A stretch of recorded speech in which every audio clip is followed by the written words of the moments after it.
Hey Bob, how you doing? It's Rob Madaska and Jules here Hey from Rob, how are MP2V. you?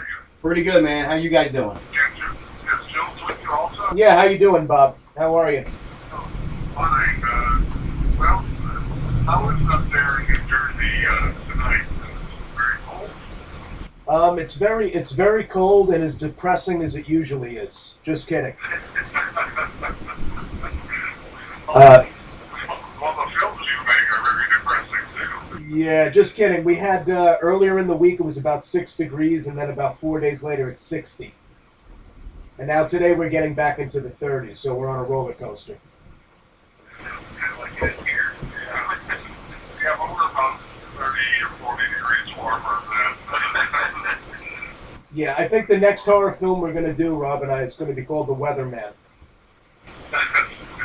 Well, most weathermen are absolutely horrific in their what do you want to say, in their forecast, at least around here, they're very horrific. Oh yeah, it's a big train wreck here too. Believe me. But I definitely would love to be able to have a job where I'm wrong 90% of the time and still be able to work. Yeah, but they can point very well, and that's very important. Yeah, they have a good sense of direction. They do. Yeah, well, you need a good director. Uh, Joe and I'm glad you called in because I want to talk to you a little bit about your original MP2V that you have done, and tell us a little bit about the history of the film and why you decided to do this. I'll let Jules start. Interesting. It kind of started with a conversation between Rob and I. A little bit of like a frustrating rant about reality television, and if we could possibly, make something, make a movie that would look very realistic, and perhaps, I think I made the comment to Rob about getting arrested if I was at my job, and they would come in and arrest me, that they thought the movie was real. So we started from that point of view, and then Rob suggested, well, why don't we put two killers in there? Why don't we play two killers? And then we just started talking from that jumping point. And we had the cabin. The cabin actually is unfortunately in my family. So where we shot up there, majority of the movie is actually real. We use real abandoned houses, real set pieces where like Hollywood would kill to have these things. The actors who were in it, half of them were afraid to go in these places. So that should tell you a little bit about just the eerie atmosphere we had to deal with. Well, it is very scary. We're coming up on a break. Can you guys hang on so we can do a commercial break real quick? Sure, absolutely. Okay, hang on, and you're listening to the Director's Chair on MJWJTalkRadio.com, and we'll be right back. Okay, you're listening to the Director's Chair on MJWJTalkRadio.com. I'm your host, Bob Willis, with my co-host, Jim Rossetti, and we have on the line Rob and Jules. Rob Madaska, and Jules, I can't pronounce your last name. It's Grachelette. Okay. Yeah. Okay, we were talking before we went on break about the film and it was done in the cabin up in upstate New York, I guess. Yes, you're right. Yeah, it was upstate New York. Is actually directly between Syracuse and Albany. Nearest town was about a half hour away. So if anybody screamed, nobody had to worry about it. It was all kept in house. So what? So we started talking about these two killers that you guys were playing, and next thing I know, you're out in the middle of nowhere shooting, and you're scaring your whole cast away. Is that part of the plan? Well, actually, no. It was really hard to get actors, believe it or not, up there. Shocking as that may sound. But I got a pretty funny story. We were doing an interview in one of the like Chiller Fest things around here in North Jersey, and one of the actresses was doing a radio interview, and she revealed a story that she had not told any of us, and we were dying laughing when we heard it. She was telling the interviewer that when they were out there, me and Jules met with her and her mother. They play mother and daughter in the actual movie. So we met with them, and we had dinner with them. We explained the project, what we were doing, how it was going to go. So they went back, and she said to her mom, she's like, well, what do you think? And the mom was like, what if this really isn't a movie? What if they're actually making a snuff film and they're going to kill us?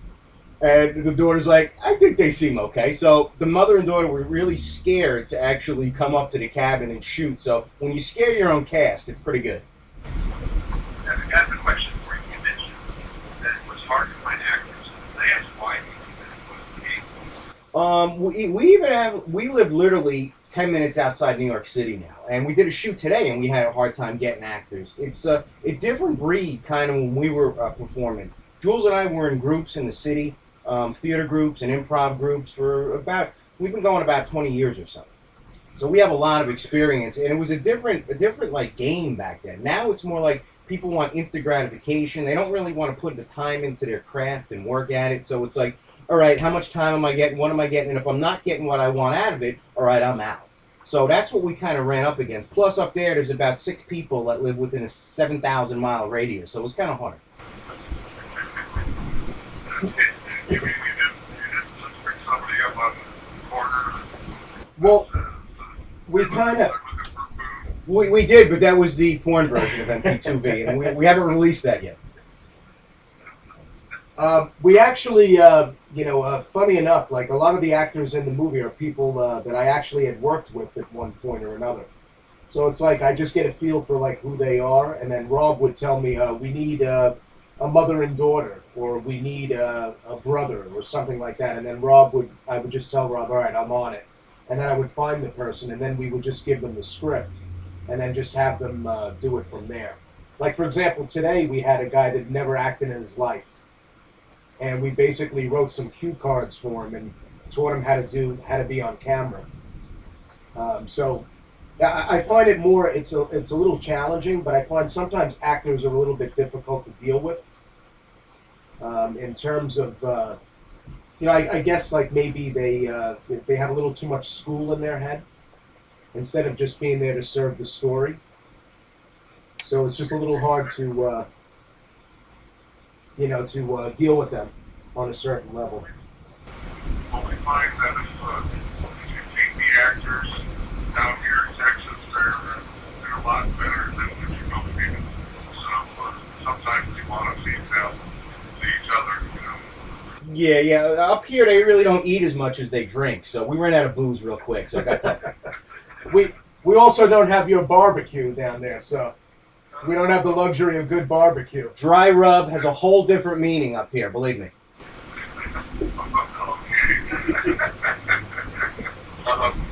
Tell us a little bit about your background, Rob, because I know it, but for our listeners, because you've got a background that's so unique in what you did, and you're kind of off of that Saturday Night Live troupe, did you have like an acting artist? Yeah, we actually did a group for about 10 years or so in New York called Group Therapy, surprisingly enough, like we needed.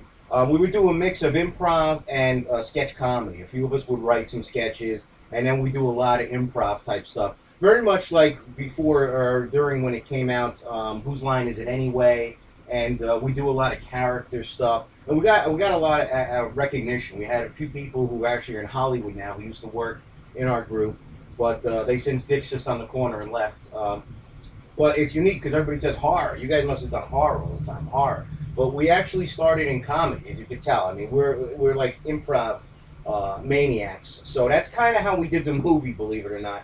Most of it was pretty much improv on the set. We had an outline of what was going to go on, but since we're trained in improv, we did most of it in improv, and that kind of threw off the actors a little bit in a good way because it made them uneasy. And I think that comes off on the screen very much uneasy. One scene, just real quick, in the abandoned house scene, for anybody out there who's seen it, in the abandoned house scene, when Baby, the girl, is looking around and she looks up at Jules and she says, what is he doing? She was scared to death because she had no idea what I was doing because I didn't, and I was just going off. And I pulled that. That was the first take. We did about 6.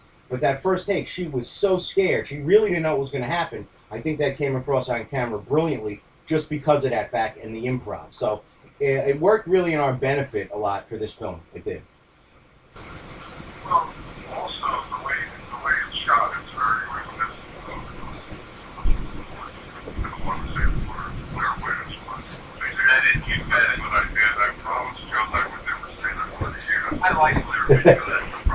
So do I. I have nothing against Blair Witch. Well, I just think that people are getting sick for no reason at all. But you spend a lot on your camera, you know. Actually, we actually used a flip camera. We used the GoPro, and then we used a Canon prosumer HD. What we did a lot is how we shot it. I'm very big old school 20s films, 30s films. Jules is more like 50s and 60s. So if you notice in some of the shots, I very much did like you would see like a Carl Freund or a Orson Welles Tolson. He was the cinematographer, I believe, for Citizen Kane, and he did a lot of long shots. When I duct taped that guy to death, one of the things we did is we had a fight with the cameraman because he was starting to say cut, and he was getting nervous because the guy was going to die. That was my brother, by the way, so I really didn't care if he died. But nah, that's more for me in the will, but that's a different story. What happened was that I talked with my brother, and we arranged it and set it up so we did that in one take, and we didn't want to cut because we wanted to simulate as if somebody suffocated to death in the exact time it would take. So that would be something more of an old school on how we shot it. And then we tried to do a little Blair Witch type stuff with handheld cameras and a little bit, but we didn't want to make it so jumpy that people were puking out of the aisles. Yeah, I think the challenge was the character of the narrator, which I play, is the one filming a lot of the movie. So I wanted to make it not so much be jumpy with the camera, but show like a level of incompetence. For example, like if I'm talking to somebody that's next to me, I'm filming their elbow instead of filming their face. Also, it was the challenge of what would a movie look like if a psychotic person made it, instead of like Martin Scorsese making a movie about psychotic people. So that was the challenge with that. And then to build off of what were you just saying? You were just telling about the. I'm over here at the bar getting a drink. Oh yeah, no, exactly. I just got off my train of thought, but yeah, that was the challenge with that. Oh, and to build on. Right, and to build on what Rob said about Rob saying he's into like the Orson Welles era of movie making. As far as like acting style, I enjoy John Cassavetes movies. I find that they're yeah, even more so, like Woman Under the Influence or Husbands. When he created this environment of you just thought that they were regular people that just happened to be in a movie. So I said to Rob, so many movies, they look like movies. Like the music gives away the scene before it actually happens, or they manipulate you with sound or movie or music to get you to feel something in a scene. We steered away from every convention, trying to let each individual audience member have their own feelings about the scene. So maybe you go to see it and you like it, and somebody else comes up to me and says, I hated your movie. We actually wanted that to occur in the... We've done that a few times, not on purpose, however. Coming up on another break, you guys hang out? Yeah. Now we'll stay for as long as you guys want us. The bartender's cool here. Very good, and listening to the directors here on MJWJTalkRadio.com. Call in at 800-977-8716. We'll be back in a moment. And welcome back. You're listening to the directors here on MJWJTalkRadio.com. We're talking to filmmakers on choice. Hey! The mayor just stopped by to say hi. Speaking of mayors, have any of you been following Rob Ford out of Toronto? I mean, Oh, that's the, isn't that the crack dude? yeah, the crazy. He figured great reality show himself. Well, that's his handle on Twitter, by the way, crack dude. You're right, it is. Getting back, Joe had a question for you about the movie. Okay. Yeah, you mentioned earlier when you were calling for those of you who have seen it. Where have you shown it so far? It's been in New York. It's shown there. It's shown here in a couple places in Jersey. and once in upstate New York. So it really hasn't made that many, hasn't made the rounds yet. It's not hookerish yet, but it's getting there. So a few people have seen it, and a lot of people up here around us have seen some of it, and we got a pretty decent following. I mean, if you check our IMDb page, we got a lot of good critical reviews. A lot of good people have watched it and commented a lot. So the people who have seen it, again, it's been polarizing, but pretty much in a good way. You know, what we're trying to do, I was telling Joe earlier, my double feature that we have one of Joe's films called Enjoy. And That's awesome. I heard a lot of good things about Conjoined. some things I'm really happy with it. It's out there, but I want to do bring back the double feature that's going to call it Beer and Beer Night at a theater opening, probably in Des Moines, followed by a Beer and Beer Night in Omaha, and then we'll see what happens after that. That's awesome. That sounds like a good plan. And, you know, that's, we're going to try and build up so we can do MP3V or, what's the next film to do right now? Actually, it's funny. We're working on, and we shot it, and we have our sizzle reel put together. We're actually working on a reality show that we've been piecing together for a while. It's MPOV, MPEG Point of View. It's a 10-series episode, and we're right now in negotiations with possibly getting it on TV. So it's been going pretty good. We've had a lot of meetings in the city on it, and it would pick up kind of where the movie left off. Oh, that's cool. Great. Tell us some more about your experience while you're filming. I'm intrigued. Maybe this is really our first time. I think. Well, what we'll do is I'll tell you I'll do one and I'll have Jules do one. My major experience was we shot a scene which is on the extras, which will be you have on the Blu-ray, I suppose, because you have the stuff. But we shot a scene where we kill this guy and we bring him up, tie him to a tree, and Jules systematically performs a ritual and chops his leg off. All right. So we did the scene. Jules and I were kind of lukewarm about doing it because we felt we had enough in the can. But the other couple guys who were working it wanted to shoot it. They wrote it. So okay, whatever, no problem. Problem is they didn't get a permit. Now, picture this. It's fall. We're in New Jersey. It has been like Sunday afternoon in the park. It has been like 30, 40 degrees out. It was really pretty cold. Then all of a sudden it got to like 80. So that happens to be the day we get into the park. So we trek into the park. We don't go where there's nobody. We hike up a nice little mountain. Yeah, well, exactly. We hike up a nice little mountain that was overlooking a lake. Thank God, because the audio would echo, and you'd really want that when you're shooting a gore and kill scene.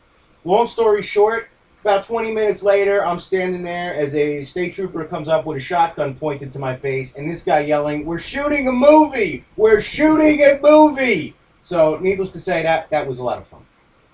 Would that be your accomplice in the picture? Yeah. We dragged them and tied them on the back of the bumper and drove them home. That was their reward for that. Yeah, it was actually funny because Rob's brother, who plays the gentleman in the movie that we take, the bandana guy. So he's always gung ho to do every kind of like weird scene that no one else wants to do. So when we told Scott we were going to tie him to a tree and cut his leg off, he's like, "Oh yeah, sure, absolutely." So he's tied to a tree. We have his leg bent behind his back and like a fake leg, and then the whole the site like surrounding him had blood all over it, and there was like an axe and a hatchet and all these things all over the. And then of course like they come up the hill, these troopers, and I can see them through the trees. So Rob was aggravated, and I'm like, I had my hands up in the air saying, "We're just filming a movie." And then by the time they climbed up with shotguns in our face, they get to the campground, and I'm like, "See, his leg is still here, and see, are you being threatened?" It was just, and he was still tied to the tree when the cops actually got to the top. They were actually very, very nice. The cops, I have to say, but it was like Rob said, it was a nice day. and of course there were people on bikes and jogging, and someone down at the bottom of the hill said someone's being hurt up in the woods, and they were the ones that called the police. So it was a situation where we could have spent the day in jail, I'm sure, if we had lesser cops. They could have shot first and then asked questions later. Yeah, we're hoping it was True. the two guys who wanted to do the shoot. It would have been less driving home. Car was packed with gear. Real quick, Bob. Real quick. Let Jules tell the nail gun story up in the cabin. Go ahead, real quick. The nail gun. Oh my Billy. God! Yeah, Billy. we tried to get one more scene. It was a scene where we would go visit this gentleman who I can only describe as a character from the movie Sling Blade. We found out about this guy. Rob and his brother Scott knew the guy from when they were children, and so we're like, oh, this guy would be a character. So we go to do the movie at his house, and we were kind of like in his. It kind of resembled a barn a little bit, and then he had like a work shed. So we were going to shoot this scene in the work shed and basically come in and then kill him and then eat breakfast. That was going to be the original breakfast scene that we have in the movie. So I'm walking around his workspace, and he had all different things. He had like glue guns and hammers and chisels and like a whole workshop type thing. And after we killed him, he's laying down on the hunched over this chair, or wherever he was laying down. So he's dead. And then as I'm walking around with the flip camera, I'm just saying things into the flip camera like, "Oh, look, there's a saw," or And then I made a comment, "Oh man, I wonder if they have a nail gun." And then I hear from the dead body, the guy that's supposed to be dead. He's like, "That's the only thing we don't have." So then I cut the camera and I'm like, "You're supposed to be dead." So he wound up talking when he was supposed to be dead as we were shooting the scene. Laurence Olivier, they are not.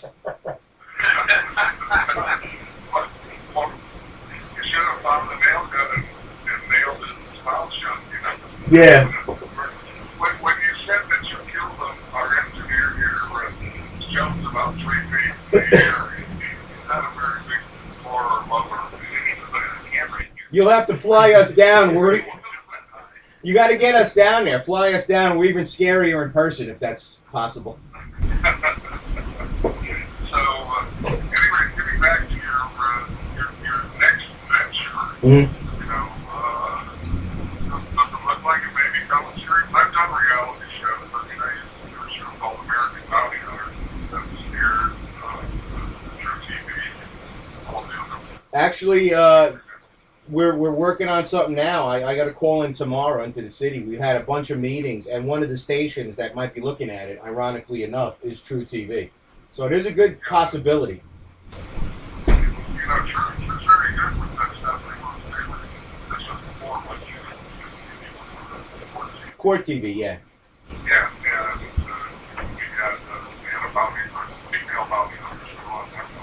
And then I had a show on GPS, American Bounty Hunters, in reality. So reality is really not reality anymore.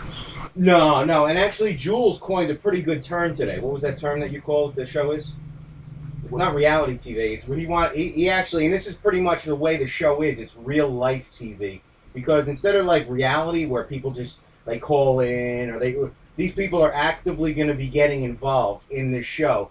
And long story short, in MPOV, part of the series is we're going to come to your house and we're going to kill you.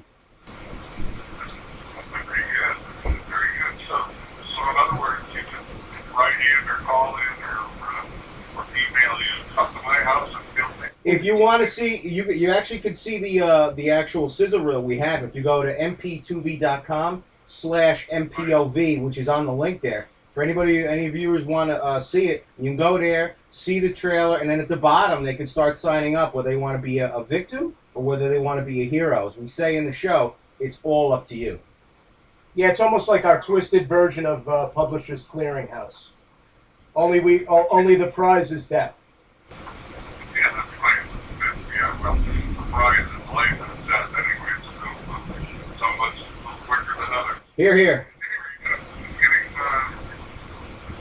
Didn't you do a Subway series at one time? No, that was the Mets and the Yankees. I think you're confusing them. So are you lighting us all up there for the Super Bowl?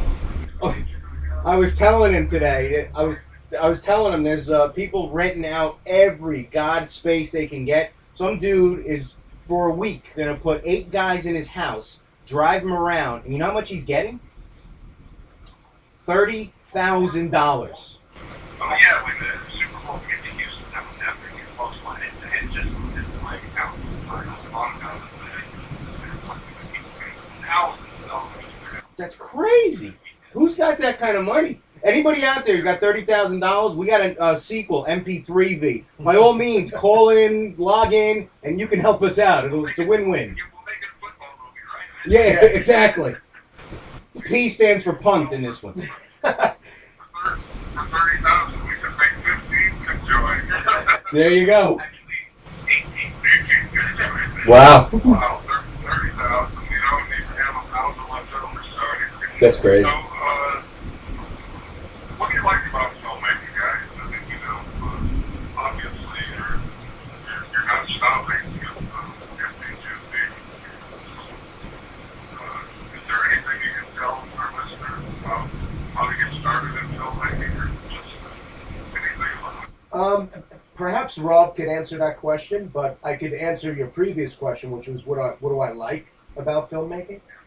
I just think it's the opportunity to reintroduce today's generation that seem to be only knowledgeable of maybe the last 4 or 5 years of anything, and take them into like a historical trip back to when films used to be, where you could go into a theater and be surprised, and also where that wonderful sound came from the middle and from all around you. And it was like you would look forward to it, like the days where movies were like some of the only entertainment that you could have living in a town. You know, that it was a big deal going to a movie theater and getting that, and just seeing the way things were made without green screens and computers and stuff like that. Just to get back to real, yeah. Yeah, and like I said, we're not so much as conscious of like wanting everyone to love us. We just want to find our audience, and if there's more people like it on a particular movie, then we definitely enjoy that. We're not against that or anything, but we definitely have like a different value on how a film is supposed to happen, and just like, and as far as like actually doing films, I enjoy the happy accidents that happen along the way. When you plan everything and then you get there and something goes wrong. Like when we were in the abandoned house, we had the, I forgot who said it, but someone was like, well, how are we going to light this? There's no electricity in here. So I had brought up a bunch of lanterns. And then, Rob and I were just talking, and we just said, why don't we just light it with the lanterns, the scene? So the scene in the abandoned house is lit by lanterns rather than any natural light source or studio Hollywood lighting. It's just. I think you bring up a point there. I think the mind of a filmmaker fix the problem. Yeah, I've been on several sets myself where something goes wrong, and the director just breaks down. What are we going to do? We can't shoot things. We can't do this. When the talented, experienced, or innovative filmmaker can use those things, use those parts, and like whatever you have to light the scene, make it work. When you have, as you know, when you have a micro budget, you have to have a macro imagination. Right, absolutely. And by the way, that scene is very creepy with the lanterns. Yeah, it's just something about that kind of lighting, that's very antiseptic, I think is a good word for it. It's like very, I don't know, I just it's usually a lighting that like a woman would tell you, like they would never want to see themselves in that kind of fluorescent lighting. It just makes everything look strange. But I enjoy that, and it's like you said, like I enjoy, like, I'm like a problem fixer. I like that on a set. I was actually in a play once years ago, where we were in like a jury room, and all the lights on stage in the middle of a performance went out. We had a complete blackout. So, of course, like, you know, a few of us, you know, myself included, we started just dealing with it like we were in the circumstances. Like if you were in a jury room for real and the lights went out, you'd make a comment. You'd go off script and be like, what happened to the lights? I wonder if they're going to come back on. Go call the guard and see if they're working on the power. You know, you would have like dialogue like that, and we just got through it, and then they figured it out and put the lights back on. And we continued the show. Instead of what some people would do, they would have stopped the show and started it all over again. We just stayed in the imaginary circumstance and just kept going. You go for a break. You gotta go to a break. Sure. Yeah, hold on. No problem. You're listening to the director's chair on MJWTalkRadio.com, and we will be right back. And we're talking to Jules and Rob about MP2V, and we have another call coming to Jules here, Rob, so we're going to have to wind it up here. Not a problem, though. Tell us a little bit more about the MP2V. How about where people can find it on Facebook or the internet? Everything basically is off our website. Just go to MP2V.com. We got our Twitter link. We got our Facebook link up there, the YouTube link that's got a lot of interviews, a lot of extra stuff that we put up there. You mentioned before about the places. I'm sorry. Yeah. They have a lot of clues on there too of the film. Exactly. It's a lot of clues, and basically it's the audience's job to kind of like figure out what happens, because when you see it and people watch it and they get the Blu-ray, they get the DVD, they're going to have to figure things out. I mean, if you're going to be spoon-fed, then MP2V is not for you. But if you like something where you can think and you have to basically, you'll feel, this is something that you really should check out. Okay, it's MP2V.com, and thank you guys for calling in, and I'll talk to you guys very soon to bring you up to date on the Des Moines showing. All right. Thanks, guys. Thank you so much, guys, and good luck with Conjoined. Same here. Thank you. Good talking to you guys. All right. Thanks a lot. Hope to see you soon. Take care.